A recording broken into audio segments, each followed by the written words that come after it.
Hi viewers, welcome to our channel. ప్రస్తుతం మనతో పాటు భరద్వాజ్ గారు, సీనియర్ జర్నలిస్ట్, వారితో ఒకసారి మాట్లాడదాం. సార్ నమస్కారం సార్. నమస్తే. సార్ 'చావా' సినిమా హిందీలో రిలీజ్ అయ్యి బ్లాక్ బాస్టర్ హిట్ అవ్వడం, అక్కడ 500 క్రోర్స్ క్లబ్‌లో కూడా చేరినట్టుగా వార్తలైతే వినిపిస్తూ ఉన్నాయి సార్. అయితే ఈ సినిమాని అన్ని భాషల్లో రిలీజ్ చేయాలని చెప్పేసి ఎక్కువగా డిమాండ్స్ వినిపించాయి. ముఖ్యంగా తెలుగు నుంచి కూడా తెలుగులో వస్తే బావుంటుంది అని చెప్పేసి కూడా చాలా డిమాండ్ వినిపించేసరికి ఇక్కడ గీతా ఆర్ట్స్ వాళ్ళు తీసుకొని దాన్ని తెలుగు డబ్ చేసి మరి రిలీజ్ చేస్తున్నారు. రేపే రిలీజ్‌కు సిద్ధంగా ఉంది సార్. అయితే ఈ నేపథ్యంలో ఒక ఇన్సిడెంట్ జరిగింది. సినిమాని తెలుగు వెర్షన్‌ని ఆపేయాలి, ఇక రిలీజ్ చేయకూడదు అని చెప్పేసి ఏపీ ముస్లిం ఫెడరేషన్ కమిటీ ప్రెసిడెంట్ ఎవరో కలెక్టర్‌కైతే వినతి పత్రం అందజేశారు సార్. ఇది ఇప్పుడు సోషల్ మీడియాలో వైరల్ అయిపోయింది. ఎందుకు దీన్ని ఆపే ప్రయత్నం చేస్తున్నారని చెప్పేసి కూడా వాపోతున్నారు చాలామంది. మరి ఆగే అవకాశం ఏమన్నా ఉందంటారా? మరి దీని వెనుక మీ మీ ఒపీనియన్ ఏంటి సార్? అంటే ఆయన ఒక పిటిషన్ బాధ్యతగా ఇచ్చాడు. హ్మ్. ఆ పిటిషన్ మీద నిర్ణయం తీసుకోవాల్సింది ప్రభుత్వం. హ్మ్. ప్రభుత్వం ఎవరిని అడగాలి? సినిమాకి సంబంధించి సెన్సార్ వారిని అడగాలి. ఓకే. అయ్యా మీరు సర్టిఫై చేశారా ఇది? అంటే సర్టిఫై చేశాము. దీనిలో ఇలా భిన్న సమూహాల మధ్య ఘర్షణాత్మక వైఖరి రేపేటువంటి భావజాలం ఉంది అని ఆయన కంప్లైంట్‌లో ప్రస్తావించాడు. హ్మ్. అలా మీకేమైనా అనిపించిందా? అని అడుగుతారు. అటువంటి కంటెంట్ ఉంటే మేమే ఆపేవాళ్ళం కదా అని వాళ్ళు రిప్లై ఇస్తారు. ఈ పిటిషన్‌ని తోసిపుచ్చుతారు. సినిమా ఆడేస్తుంది. ఈలోపు క్యూరియాసిటీ క్రియేట్ అవుతుంది. ఏముంది సినిమాలో అనేది. ఇప్పుడు ఈయన పిటిషన్ ఇవ్వటంతో ఇది యాంటీ ముస్లిం ఫిలిం అనేది హిందువులకి కనెక్ట్ చేస్తారు వీళ్ళు. కనెక్ట్ చేయటం ద్వారా తీసుకెళ్ళి హడావిడి చేస్తారు. దీనికంటే కూడా ఇలా ప్రభుత్వాన్ని అభ్యర్థించటం, పిటిషన్ ఇవ్వటం అనేది నిరసన రూపంలో భాగంగా చేశారండి. హ్మ్. అయితే ఆ నిరసన రూపాన్ని కూడా వాడేసుకుంటారు వీళ్ళు. కాబట్టి ఇప్పుడు జరగాల్సిందేంటి? సమాజంలో ఒక నిరంతరమైనటువంటి ఒక డిస్కషన్ జరగాలి. ఇది సోషల్ మీడియా వేదికగా జరగటము అలా కాదు. ప్రజల్లో ప్రజా సంఘాలు ఇమ్మీడియట్‌గా ప్రజల్ని సమీకరించి ఈ జరుగుతున్నటువంటి వ్యవహారాలు పర్టిక్యులర్‌గా ఒక సమూహాన్ని టార్గెట్ చేసి జరుగుతున్నటువంటి ప్రచారాలకు సంబంధించి వాస్తవ విషయాలేమిటి అనేది ఒక యాంగిల్ చెప్పడం మొదలుపెట్టాలి. ఈ చెప్పటం మానేసి పిటిషన్లు ఇస్తే పనులవు.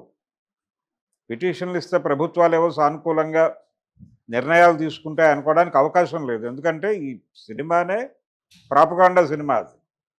ఈ దేశంలో మైనారిటీల నుంచి మెజారిటీ మతానికి ప్రమాదం పొంచి ఉంది అని ప్రమోట్ చేయటం వాళ్ళ ఉద్దేశం. ఆ సినిమా ఉద్దేశమే అది. ఆయన మీద 100 రకాల కథనాలు వచ్చున్నాయి ఆల్రెడీ. సంభాజీ మీద, హ్మ్. శివాజీ మహారాజు మీద కూడా రకరకాల కథనాలు ఉన్నాయి. కథనాలు కాదు, పరిశోధించి రాసినటువంటి వ్యాసాలు, గ్రంథాలు కూడా ఉన్నాయి అవైలబుల్గానే. వక్రీకరణలు ఎక్కడ జరిగినాయి? ఎందుకు ఓన్ చేసుకున్నారు? ఆయన్ని ఓన్ చేసుకోవడం వెనకాల ఉన్నటువంటి ప్రయోజనం ఏమిటి? ఆయన వీళ్ళ దగ్గర నుంచి లాభం పొందాడా? నష్టపోయాడా? అనేది కూడా నిర్ధారిస్తూ కథనాలు ఉన్నాయి. హ్మ్. శివాజీ వీళ్ళు చెప్తున్నంత సెక్టేరియన్ కాదు, బయటకు ఆయన ప్రొజెక్ట్ అవుతున్నంత సెక్టేరియన్ కాదు అని చాలా స్పష్టంగా గ్రంథాలు ఉన్నాయి. ఓకే.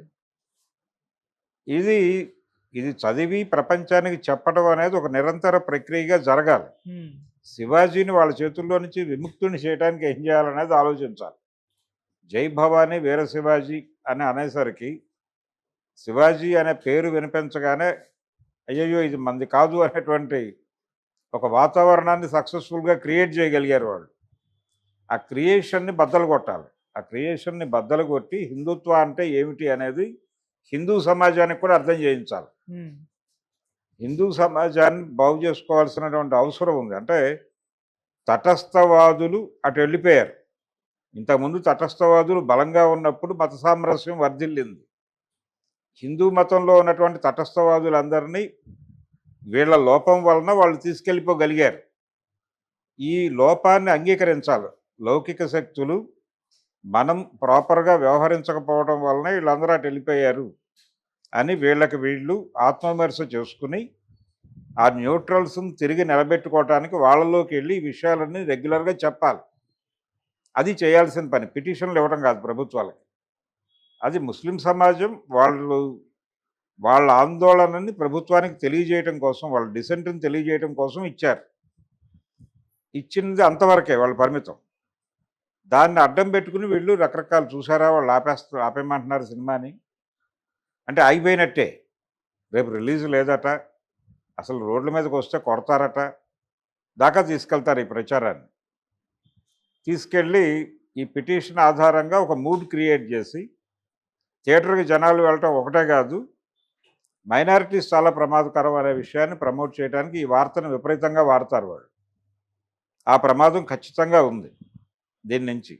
చావా సినిమాలో వాళ్ళు ఏం చెప్పారు అనేది, అంటే ఔరంగజేబ్ క్యారెక్టర్ని విలన్గా చూపించదలుచుకున్నప్పుడు విలన్గా అతను ప్రతి మనిషి జీవితంలోనూ కొన్ని నిర్ణయాలు, ప్రపంచాన్ని బాధపెట్టే నిర్ణయాలు కూడా ఉంటాయి. అవి మాత్రమే అతన్ని జడ్జి చేయడానికి పనికిరావు. టోటల్గా అతను చేసినటువంటి పనులు అన్నిట్లోనూ కనీసం మాత్రంగా 50% పైన మంచి పనులు ఏవైనా ఉంటే అతన్ని మంచివాడు, ఒక మంచివాడు కింద బ్రాండ్ అయ్యొచ్చు.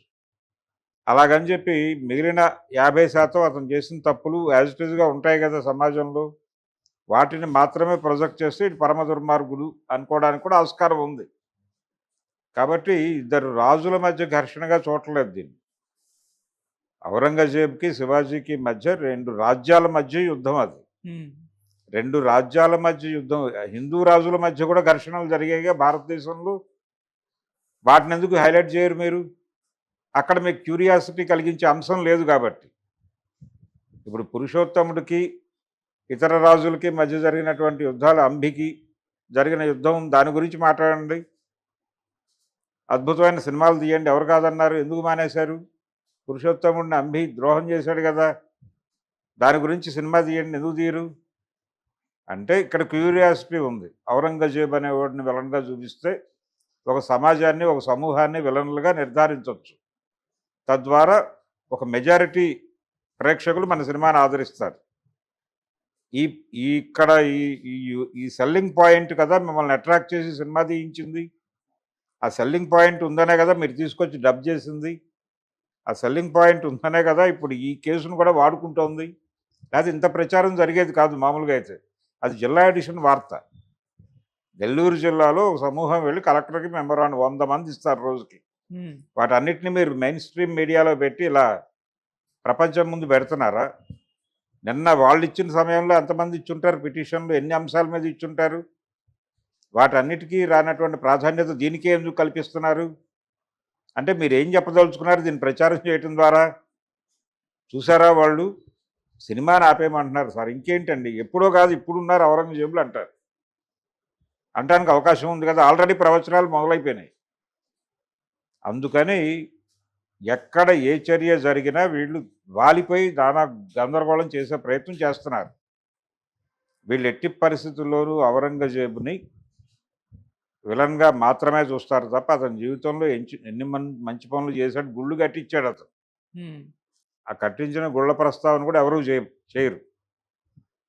కొన్ని సందర్భాలలో వాళ్ళు చేసినటువంటి కొన్ని నిర్ణయాల వలన కొంతమంది ఇబ్బంది పడి ఉండొచ్చు. ఆ జిజియా పన్ను ఇలాంటివి చూపిస్తారు.